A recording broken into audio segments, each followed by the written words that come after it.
बीकानेर के भीनासर क्षेत्र में करंट लगने से एक युवक की दर्दनाक मौत हो गई। घटना शनिवार को बीकानेर के भीनासर क्षेत्र में उस वक्त हुई जब अचानक लाइट शुरू की गई और युवक चपेट में आ गया। BKESL कंपनी की ओर से जारी स्पष्टीकरण में कहा गया है कि बिजली बंद होने के दौरान सत्यनारायण 33 kV के टॉवर से सटकर खड़ा था। इसी दौरान बिजली सप्लाई चालू की गई। इसी समय इंसुलेटर में स्पार्किंग हुई और टॉवर में करंट आ गया। टॉवर से चिपक कर खड़े सत्यनारायण को करंट लगा। वो 33 kV करंट से खुद को अलग नहीं कर सका और पूरी तरह करंट की चपेट में आ गया।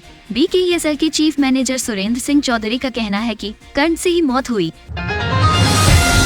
मुख्यमंत्री भजनलाल शर्मा जयपुर में बारिश के बाद बिगड़े हालात का जायजा लेने औचक निरीक्षण पर निकले। इस दौरान उन्होंने शहर के ड्रेनेज सिस्टम को सुधारने के निर्देश दिए।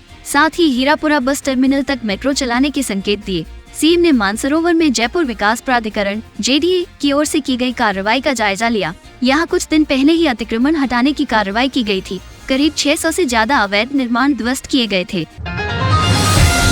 मुख्यमंत्री योगी आदित्यनाथ गोरखपुर दौरे पर हैं। इस दौरान उन्होंने मलौनी तटबंध लहस्ती बांध का निरीक्षण किया। इसी के साथ ही उन्होंने निर्माणाधीन ट्रांसपोर्ट निगर दाऊदपुर ओवरब्रिज और 6 लेन मार्ग का भी जायजा लिया। राप्ती नदी के बाएं तट पर मलौनी तटबंध के दुहिया ग्राम के निकट बाढ़ सुरक्षात्मक कार्यों के निरीक्षण के लिए आयोजित कार्यक्रम में हिस्सा लिया। इस दौरान उन्होंने नदी के बहाव और तटबंध की स्थिति का जायजा लिया और अधिकारियों से विस्तृत जानकारी प्राप्त की। इस समय पर बनाई गई कार्य योजना बाढ़ बचाव में बड़ी कारगर साबित होती है और आज उसका लाभ प्रदेशवासियों को प्राप्त हो रहा है।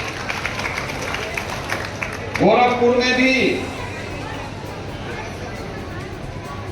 जो अलग अलग तटबंध हैं, मानीराम कुदरिया तटबंध है, बोक्टा बरवार का है, महवा मनोली का एक तटबंध है, ये बाढ़ की दृष्टि से बहुत संवेदनशील माने जाते हैं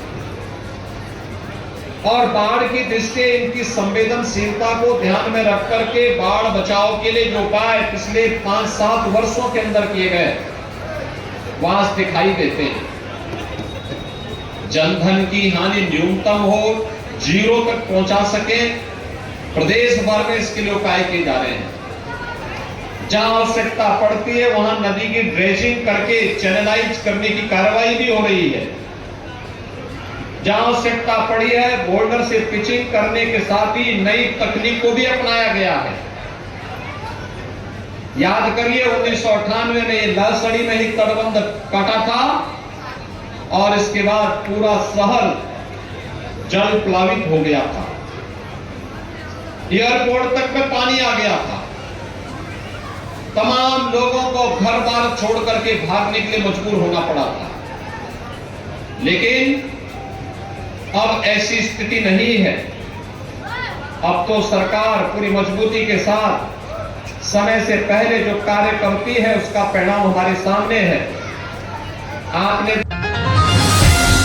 रूस में भारतीय राजदूत विनय कुमार के साथ खास बातचीत में उन्होंने बताया कि भारत और रूस के बीच सन 2000 से वार्षिक शिखर सम्मेलन की परंपरा रही है, जिसमें भारत के प्रधानमंत्री और रूस के राष्ट्रपति विजिट एक्सचेंज करते हैं। प्रधानमंत्री 2 साल के बाद आ रहे हैं। दोनों के बीच जब बातचीत होती है तो बहुत सारे मुद्दों पर चर्चा होती है, नए निर्णय लिए जाते हैं, आगे आने वाले समय के लिए टारगेट भी निर्धारित किए जाते हैं। ट्रेड और इकोनॉमिकल रिलेशन बहुत बड़ा है, वो एक बहुत बड़ा एजेंडा होगा। Security, science and technology, climate change, रक्षा संबंध आदि पर भी बात होगी।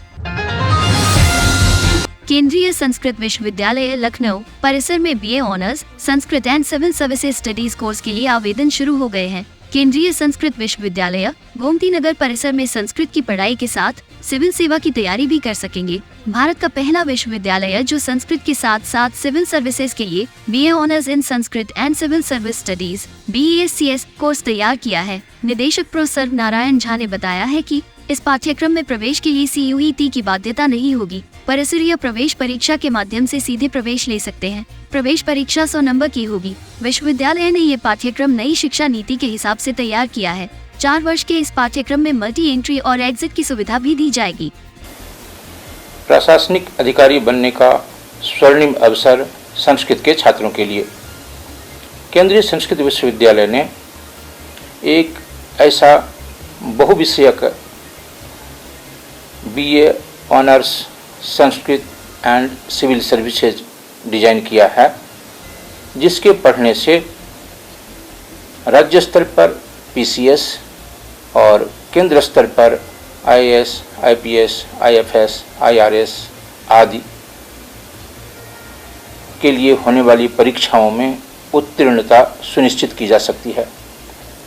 इस कोर्स में संस्कृत के साथ साथ इतिहास, प्राचीन भारतीय इतिहास, भूगोल, अर्थशास्त्र, राजनीति शास्त्र, भारतीय ज्ञान परंपरा के अन्य विषय, अंग्रेजी, हिंदी आदि वे सभी विषय पढ़ाए जाएंगे जिनकी आवश्यकता एक प्रशासनिक अधिकारी के लिए आयोजित परीक्षा में होती है।